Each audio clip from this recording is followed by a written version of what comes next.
Muy buenos días, queridos hermanos, hermanas. Les damos la bienvenida una vez más a su podcast Hablemos en Serio con Padre Rafael Guzmán.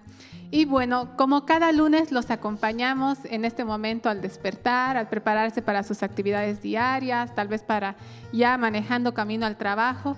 Queremos ser su compañía en esta mañana. Y bueno, estamos junto a Padre Rafael Guzmán, quien también nos acompaña hoy. Padre, buen día. ¿Cómo están, queridos hermanos? Bienvenidos a este programa. Dios bendiga su inicio de día, sus proyectos, sus trabajos, su familia. Amén, Padre. También, como todas las mañanas, nos encontramos junto a Gabycita. Gaby, buen día. Buenos días, Natalia. Buenos días, Padre Rafael. Un gusto estar otra vez con ustedes.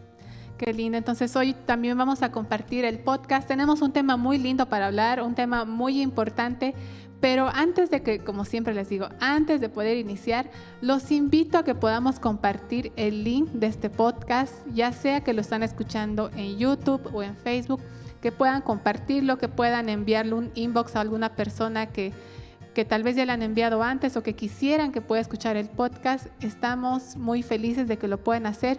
Y también los invitamos a que puedan seguir a Padre Rafael Guzmán a través de todas sus redes sociales: YouTube, Facebook, Instagram, TikTok, Spotify.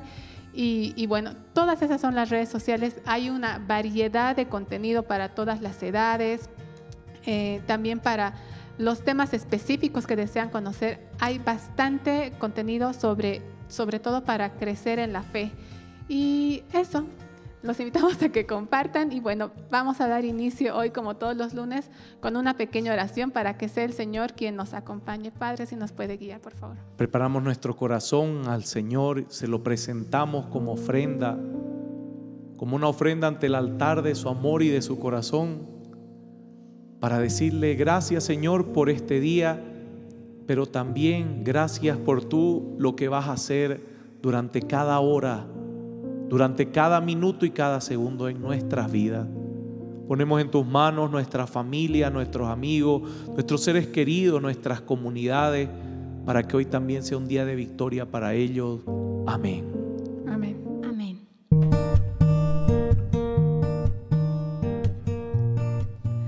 Queridos hermanos, estamos de vuelta después de esta hermosa oración y hoy vamos a hablar de algo muy importante, que son los núcleos familiares. Pero, ¿qué sucede muchas veces en los núcleos familiares, ¿no? A veces cuando uno se expresa de una forma incorrecta con un familiar o tal vez agrede de una forma a un familiar. Hoy vamos a hablar de los tipos de maltrato familiar y para eso también tenemos un poco en leyes a Gabriela Velasco, que nos va a guiar un poquitito, pero hoy queremos hablar sobre los tipos de maltrato familiar. Padre, ¿cómo podríamos definir qué es el maltrato primero, ¿no? Porque la familia es el núcleo a la cual el Señor nos ha llamado a que podamos ser parte de. Maltrato, abuso, es sobrepasar el uso de las fuerzas, ya sea dentro de lo físico o de lo psicológico. Así que hay maltrato dentro de la familia cuando yo abuso de mis capacidades y siempre estoy disminuyendo, insultando, el maltrato psicológico, verbal, o también cuando golpeo, el maltrato físico. Hay un maltrato mucho más violento que llega a ser la violación, y todo eso se da en muchos hogares porque lamentablemente tienen el corazón totalmente desviado de la verdad de Cristo, ¿no? Exactamente. Y hoy queremos hablar de este tema muy importante porque a raíz de la pandemia, a raíz de los aislamientos, hay muchas personas que han empezado a sufrir de maltrato, no solo físico, sino también verbal, y eso daña mucho a la esencia como el Señor nos ha creado, ¿verdad, Gabycita? Así es, Naticita. Especialmente en pandemia se ha recrudecido el tipo de maltrato en la familia y la violencia familiar en todo el mundo, ¿no? Porque esto no es un fenómeno que se da acá en Bolivia, es en todos lados, ¿no? Y lo que tenemos que decir es que la violencia no se genera de una manera espontánea, ¿no? Sino es una situación de abuso, es una situación de maltrato físico, psicológico por parte de un miembro sobre los otros. Y no solamente viene este maltrato, este abuso es horizontal y también vertical, o sea, es de padres a hijos, actualmente también de hijos a padres y entre iguales, esposo, esposa y entre los hermanos, ¿no? Es cuando no encontramos, yo siempre en mi casa, por ejemplo, mi mamá siempre nos decía, el que no sabe hablar, grita o pega. Así que en esta casa se habla, porque muchas veces escuchábamos de hogares donde directamente iban a la violencia, ¿no? Entonces mi mamá siempre nos incitaba a poder hablar y a veces, muchas veces para muchas personas se nos hace tan difícil, ¿no? Poder hablar, podernos comunicar, poder tener este diálogo con la persona sin tratar de tener la razón, porque yo creo que la violencia y el maltrato llega cuando una persona trata de tener la razón y se debaten fuerzas contra fuerzas.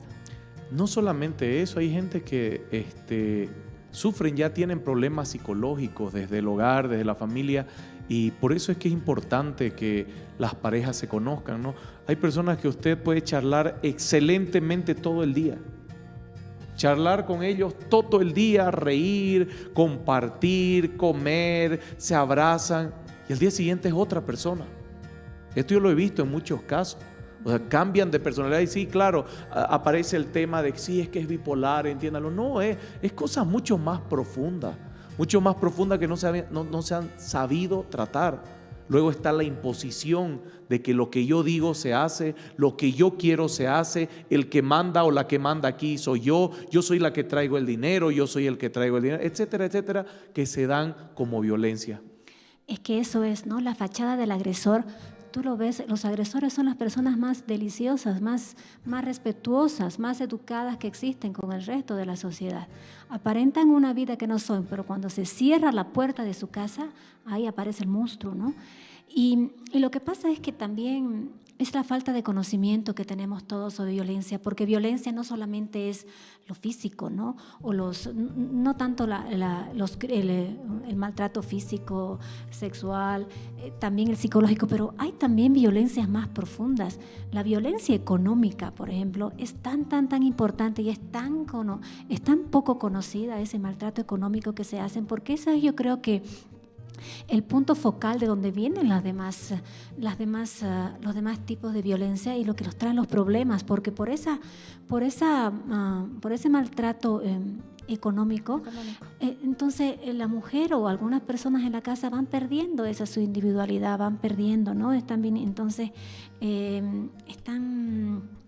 van perdiendo, ¿no? las ganas, la desesperanza, los desapegos, porque les hacen creer que no sirven para nada, que por el hecho de que son ellos los que lo mantienen, como dice el padre, tienen que estar sujetas a la voluntad de esa persona, y eso no es así, ¿no?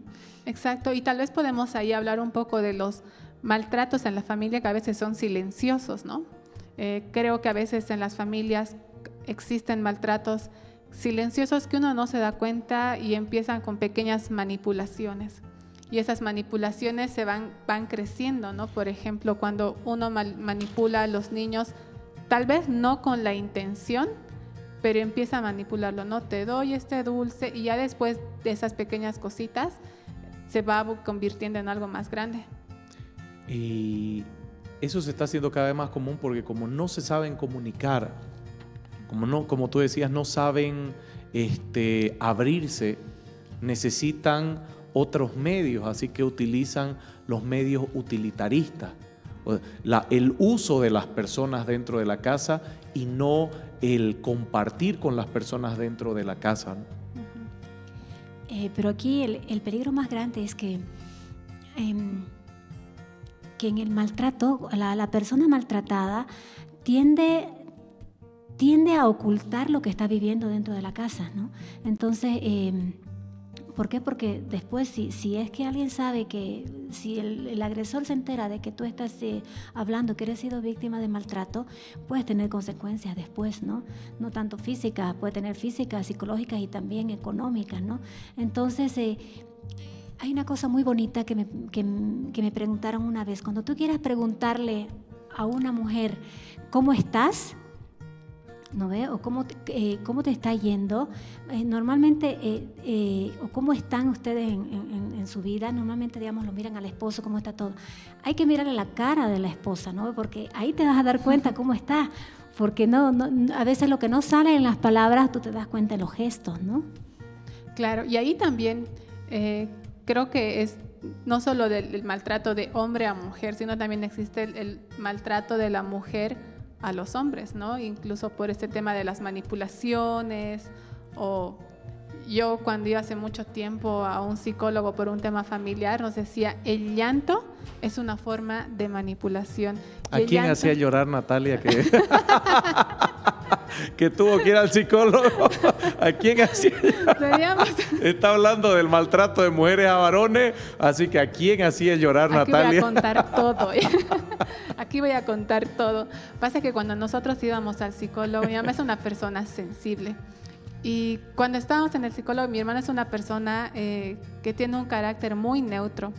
Y claro, se sentó en la oficina del psicólogo y ella se ponía a llorar y le decía, es que doctor, y empezaba a llorar, ¿no? Y el doctor lo observaba y mi hermano era un bloque de hielo, que no sentía nada absolutamente, digamos, con el llanto de mi mamá. Pero nos veía a nosotras, tengo 3 hermanas y mi hermano mayor es varón y somos 4, entonces, y nosotras éramos las 3 llorando, entre comillas, en compasión, digamos, por el llanto de mi mamá. Pero el psicólogo termina mi mamá de contar y de expresar todo lo que tenía que expresar y le dice a mi hermano, ¿ve cómo lo trata de manipular su madre? Y sus hermanas son como cómplices, digamos, de ese llanto, claro, al instante a secarnos las lágrimas, pero él nos explicaba que las mujeres tenemos el llanto como una capacidad como una arma innata de manipular. Un arma de manipulación. Ay. Solo quería confirmar eso. Y en este tiempo, perdón, doctora, en este tiempo de la pandemia que ustedes decían al inicio, es increíble cómo han salido videos de gente que haga señas específicas para decir que está siendo violentada.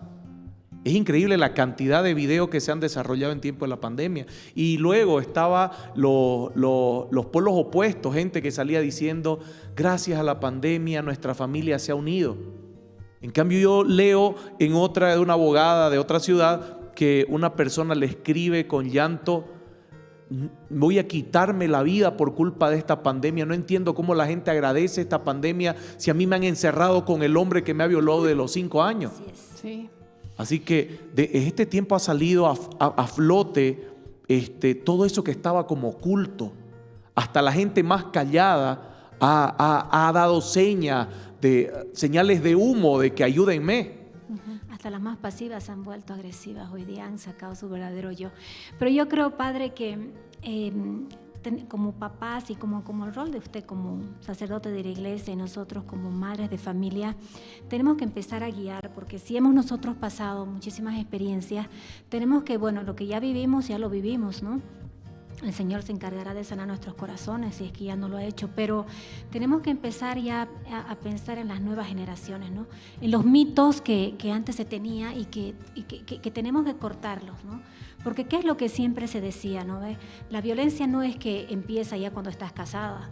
No, la violencia empieza desde que están empezando las relaciones, ¿no? Pero hay mucha gente que les dice, como de los primeros mitos, ¿no? Ya se le va a pasar, ¿no?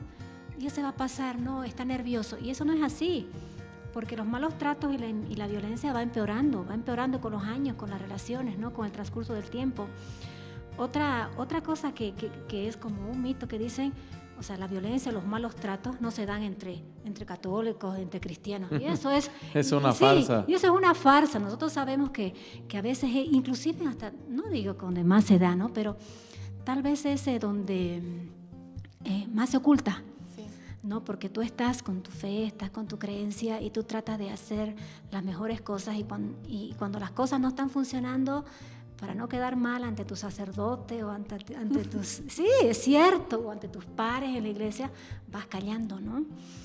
Otra cosa que tenemos que empezar a sacarnos de la cabeza es eso que dicen que las mujeres que no dejan a sus esposos es porque son masoquistas, y no es así, ¿no? No es que la mujer no deja al esposo porque es masoquista y quiere seguir en la violencia, no, sino porque hay muchísimas cosas, hay tal dependencia, o sea, la mujer llega a perder su autoestima, que llega a un punto de que vives que no tienes vuelta, o sea, no, no tienes ningún punto de esperanza, ningún punto de salida, o sea, no le hallas ningún huequito como para salir a respirar, entonces ni ganas ya de defenderte tienes, ¿no? Y entonces es algo que la gente no sabe. Y ahí la importancia del sacerdote o el consejero espiritual, porque ahí sí que puede ayudar mucho, como Padre Rafael hace con muchas personas, como hizo conmigo cuando yo entré aquí a la iglesia. A mí me ayudó muchísimo, ¿no? Entonces ahí está el rol de la iglesia, ¿no? Y del sacerdote en esto. Es por eso que la sabiduría de la iglesia es no solamente que esté los esposos y la familia de ambos, sino que existan padrinos. De nuevo, todo se corrompe por tener malas creencias. Piensan que el padrino es el que les va a regalar el viaje de boda. El padrino es el que los va a acompañar para esas situaciones. Para esas situaciones, para eso están los padrinos. Y fuera de eso están los testigos, que son gente que los conoce y al conocerlos tiene que también dar su opinión. Así que eso es lo que pasa. Y estos engaños, estos autoengaños que vienen muchas veces culturales, familiarmente, que las mismas mamás se le acercan a la hija y le dicen, muy bien, ya se casó, aguante. Siga bailando, te decían, en mis épocas. Ya se casó, ahora aguante. Sí. Mujer casada, mujer aprisionada, algo así, había una frase como diciendo, no puedes hacer más nada con tu vida. O sea, eso era una deformación de la enseñanza de la iglesia. El matrimonio no es para que usted viva preso o encarcelado o esclavizado a un maltrato y a no realizarse en su vida. No, el matrimonio, el amor es libertad. Así que si esa mujer te ama, te hace libre. Si ese hombre te ama, te hace libre. La correcta libertad, ¿no? La correcta libertad te hace libre para realizarte. Por ejemplo, el gran engaño que yo veo en estos tiempos y que lamentablemente, claro, cuando están en su efusión y en ese momento de ilusión, dice, no, tú dedícate a los hijos. Deja de estudiar y yo me voy a matar trabajando para traer todo a la casa. ¿Qué es lo que sucede? Se dedicó toda su vida a los hijos, a la casa, pasan los años, el marido se encuentra un amante y le dice, ¿quién es el que trae el dinero? Si querés te vas de la casa. ¿Qué va a hacer? Imagínese, padre, si hay maltrato y violencia hasta en profesionales, en iguales, en pares, imagínate lo que tienen que sufrir esas personas, ¿no? Que tienen esa dependencia. Que dejaron sus estudios, que todo, dependen que económicamente. Que se anularon completamente. Pero para salir de eso, yo creo que solo la autoestima, o sea, ese amor o seguir, ¿no? Ve lo que nos enseña el Señor, ¿no? Que nosotros somos criaturas, hijas de Él y que somos hermosas y que Dios nos quiere y hemos sido perfectas y que podemos, estamos completas, que no necesitamos a alguien que nos esté maltratando porque no, el Señor quiere que seamos felices, ¿no? Entonces esa seguridad nos da el Señor para poder sobrellevar y alejarse. Yo, por ejemplo, conocí a una señora ya mayorcita que su marido la sometía y nunca había dinero en la casa.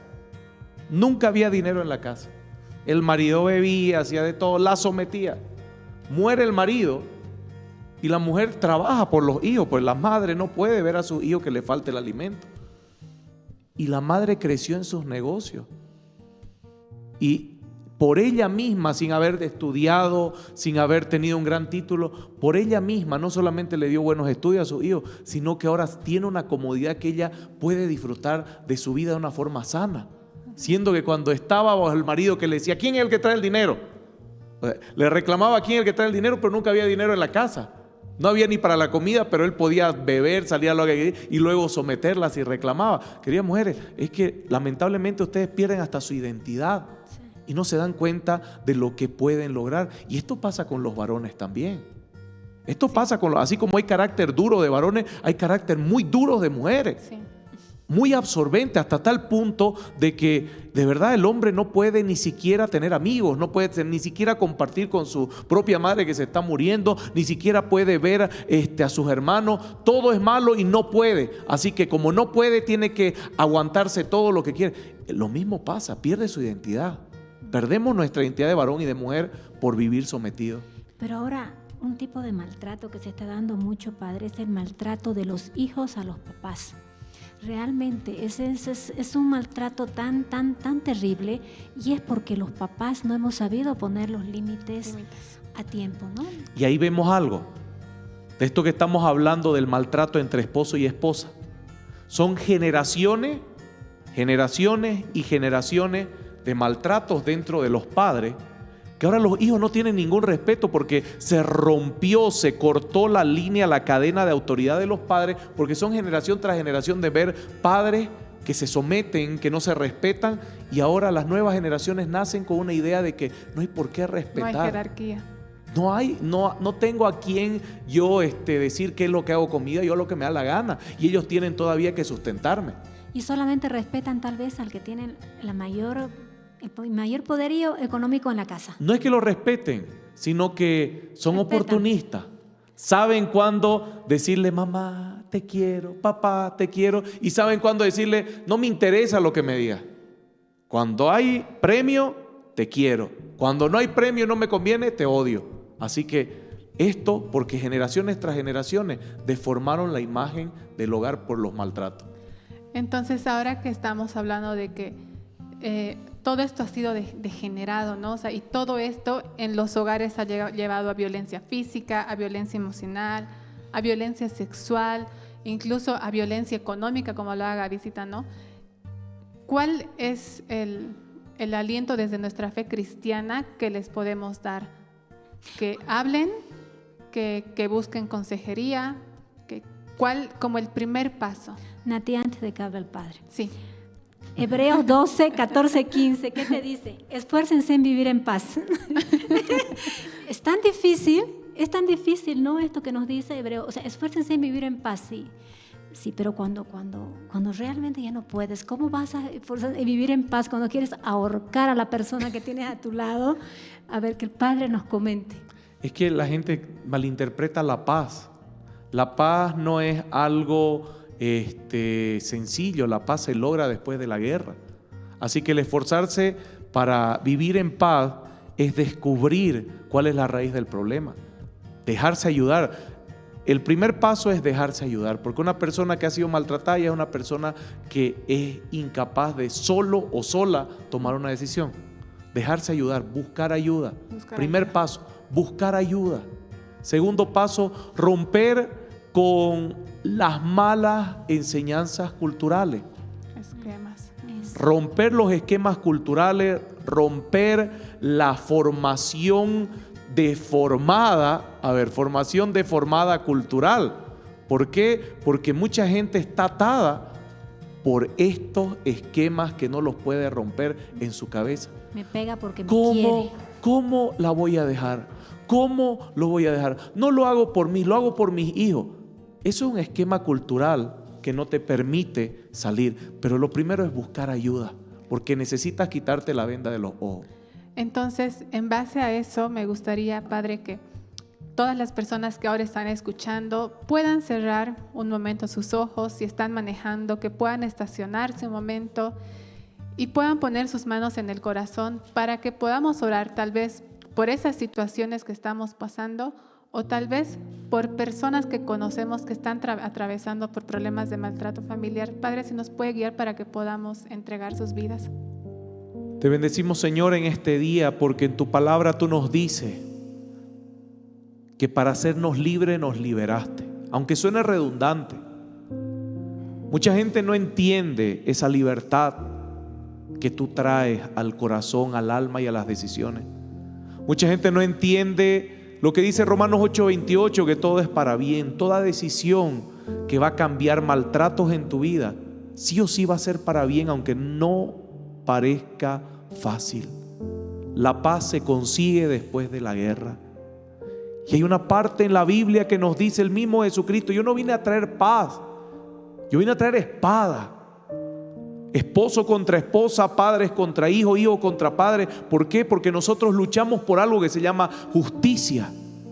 Y la justicia de Dios es lo que pone orden en todo hogar, en toda vida, en toda sociedad.